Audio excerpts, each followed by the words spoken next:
Hey guys, Fred Lonsdale here, and welcome to my 2020 presidential prediction video. This is the last video in the series that I'm doing, and today I'm basically going to give you a mock prediction of the election results using an interactive map on 270 to win. Now, if you are not familiar with this map, and unless you are like a political nerd like me, you probably are not. This map basically it's the entire United States, and it is broken down by state and the amount of electoral college votes each state has.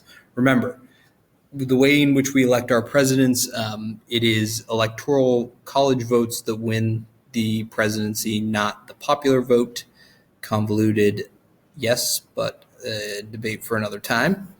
And basically, the first person to 270 electoral college votes wins the United States presidency. So, anything on this map that is shaded in blue is are states likely to go to Joe Biden. Anything shaded in red are states that Donald Trump is strongly predicted to win. And then anything in brown/beige could be considered a toss-up state. Now, there are a few states, Nebraska and Maine, in which they split their electoral college votes by congressional district. So in each state, you get 2 electoral college votes for winning the popular vote in the state, and then you pick up the remaining electoral college votes based on the amount of congressional districts you win. Just to make things simple, I'm going to go ahead and so obviously, like a state like Nebraska, you know that the popular vote is going to be for Donald Trump, but there is Nebraska. The second congressional district of Nebraska is like Omaha and the suburbs. So they're thinking Biden might have a chance to pick up a electoral college vote. Similarly, in Maine, Joe Biden is more than likely going to win the state's popular vote count. He's certainly going to win the first congressional district, and I think he's also going to win the second congressional district. And I'd probably do that anyway, just to, the second congressional district is not, Trump won it in 2016, but it's predominantly, historically, Maine has voted the same way. Obama won it twice, Kerry won it, I believe Al Gore won it. So normally, yes, the Republicans do a lot better here in this congressional district than they do statewide, but as long as a Democrat is somewhat on their game, they should be able to pick up all the electoral college votes coming out of Maine, and Biden should be able to pick up CD2 in Nebraska. Now, you will remember that we did some states that were going to lean towards Donald Trump and lean towards Joe Biden. I'm going to start with Joe Biden. I'm going to get this one out of the way. I think that I still think Nevada is going to be staying in the Biden column. Demographics are really favorable there. New Hampshire, I think is going to be Biden is gone bluer. It's been trending blue. There are still a lot of Republicans compared to some of their, New Hampshire's neighbors like Massachusetts and Vermont, but it's been trending blue over the past sort of decade, 15 years. I think if Hillary Clinton was able to pull out a victory in New Hampshire, I think Biden will be able to as well. Minnesota, I'm going to give that one to Biden still. I think this could actually turn into a bit of a Trojan horse for Trump, sort of be his own personal Waterloo. He's sunk like a good amount of money into advertisement and campaigning there. And I mean, Biden might win it by like 10 points, in which case that's like Trump's Waterloo. Michigan looks really favorable to Biden. I don't think he's going to have much of an issue there. Um, I'm Originally I gave Pennsylvania to Biden. I'm going to keep it toss up for now. Let's go over to Mr. Trump. Texas. Sorry, Democrats. This ain't your year in Texas. I think that one day it might get there. I don't think this is the day. I think Trump's going to win Texas by about. I think it could be somewhat close, but I think anywhere between 5 and 3 points is a safe bet for a Trump victory. I think he could get more than that, but I think that's probably within 3 to 5 points is probably the Democrats' ceiling there. So I think that's pretty safely going to Trump. Iowa, I just think like the polling hasn't been great. Biden's made some gains there, but this is a state that's been trending more red, more conservative. It was at one point, I think it was a bit of a toss up. I think he's now in the lean Republican column. Same thing with Ohio. I think at one point this was sort of a leaning, maybe purple state, but I think it's leaning Republican. Trump would really have to mess up to lose there.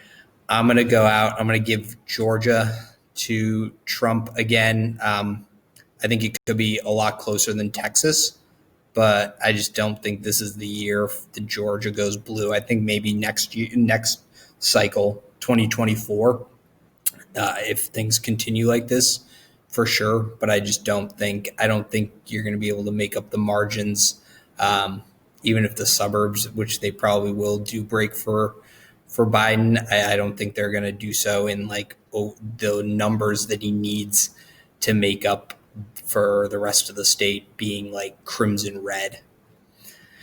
Florida, every year Democrats say this is our year, that we're going to do, this is the year we win Florida, and they never do. Democrats Florida, somehow Democrats have convinced themselves that there's just like this like treasure trove of blue votes in Florida. They just have to, if they unearth it, like they'll win the state. Like it has not happened. So, and honestly, like I can't really see Trump losing Florida. Like I feel like people in Florida are like, Trump supporters in Florida are like real Trump people. And like the people who are like voting for Biden are like, you just don't like Trump. Like I feel like Florida is probably Trump's to lose. So that leaves us with our swing states here, right here. Okay. So Arizona, as I said before, Arizona's in play, but like they haven't voted for a Democrat since they haven't voted for a Democrat in I think it was like 1948, was it that I said? I'm sorry. I think that Clinton won Arizona once. Yeah, Clinton won it in like 96 or something. And then like before that, like it was like 1948. Like this is not, Joe Biden is not running on the strength of a Clinton economy. I have a really difficult time thinking that Arizona is going to go blue until I see it. I can't. I got to give it to Trump. Arizona is staying in the Trump column. I want to. Everything tells me that like if Arizona goes blue, like this is going to be the year. But I just don't see it. I don't think so. Wisconsin. Biden's got some really favorable polling numbers coming out of Wisconsin. They've been pretty hard hit. I do still think like I think that like the Biden lead is like very overblown in Wisconsin. I saw a poll having him up by like 10, 11 points. I don't think he's going to win Wisconsin by 10, 11 points. If he does, I shouldn't be doing this anymore. This will be my last cycle doing this. But I think it's going to be close. But yeah, I definitely think his lead is overblown in Wisconsin, but I'm going to give it to him. I definitely think that like it stacks up favorable historically. It's a Democratic state. They've been hit pretty hard by COVID. Yeah, I definitely think his polling's been good there. It's definitely one of those states where like, um, yeah, it's one of those states like, but uh, yeah, I gotta give it to Biden. I think he's gonna pull the old trifecta in the upper Midwest. That leaves us with North Carolina and Pennsylvania. Now, look, Biden Biden only needs 10 more electoral. He just needs to win one of these to win to in my model to win the presidency. If he wins Pennsylvania, he's got it. If he wins North Carolina, he's got it. But now here's the big but. If the Teflon Don pulls it out,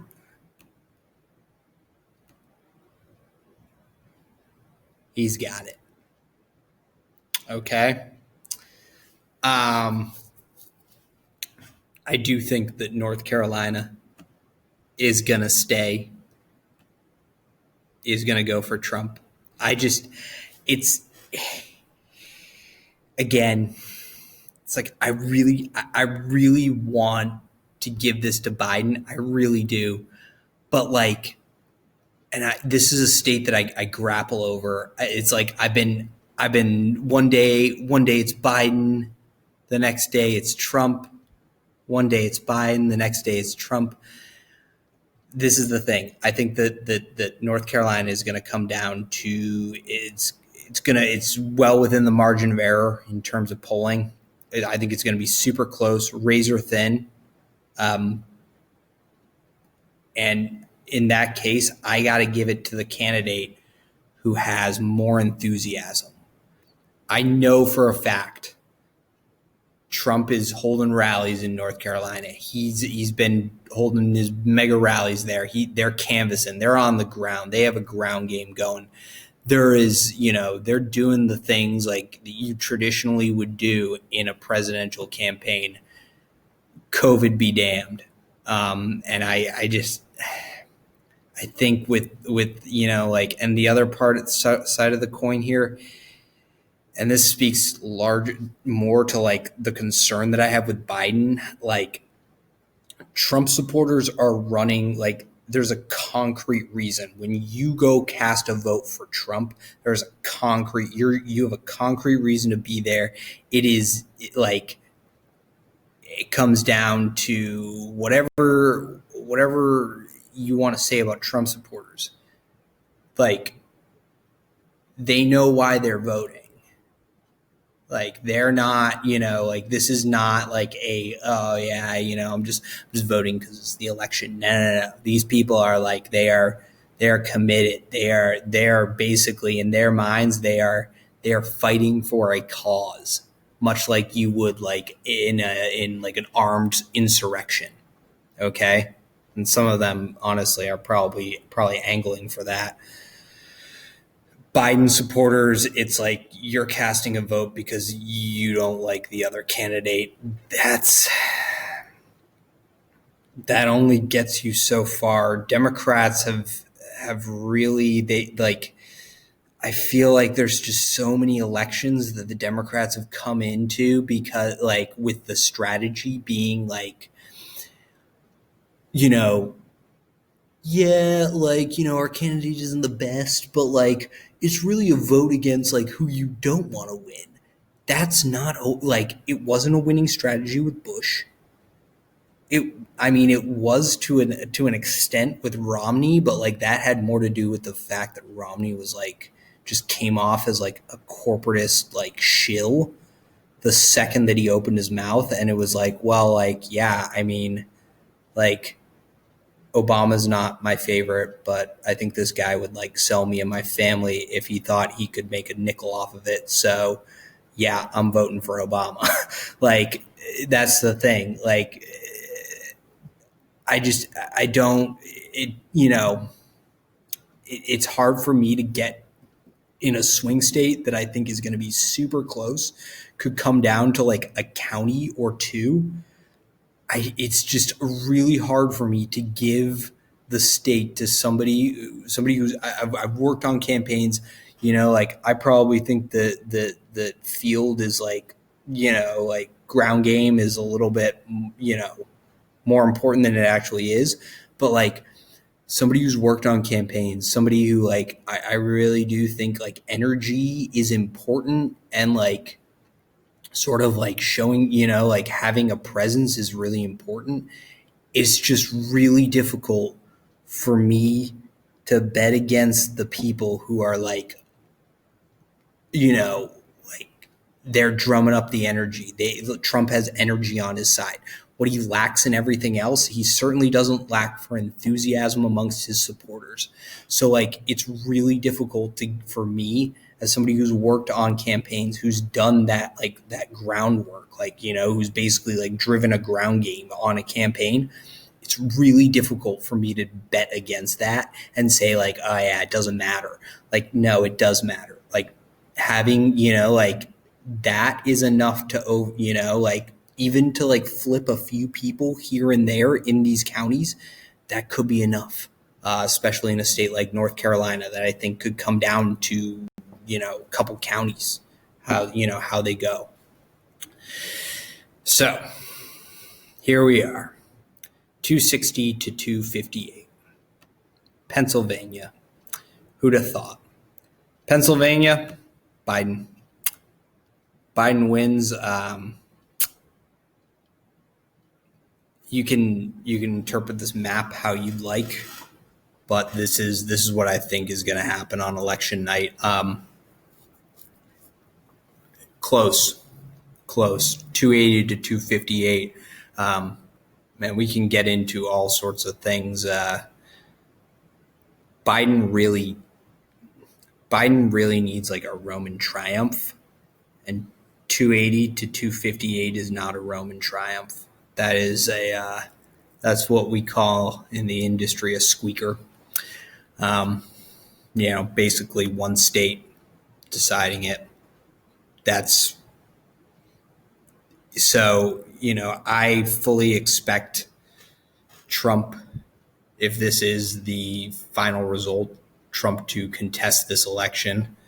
And, I can't say what that means. I don't really want to predict what that means, but I think that if it's this close, you're going to see a contested election. Now, let's say North Carolina goes to Biden. Well, he's almost got 300 there. Let's just say, for argument's sakes, that Biden wins Arizona as well. That's really what Joe Biden needs. Really, 306 to 232. That's a triumph. That leaves no questions. I don't think he's going to get it. I don't think he's going to get it there either.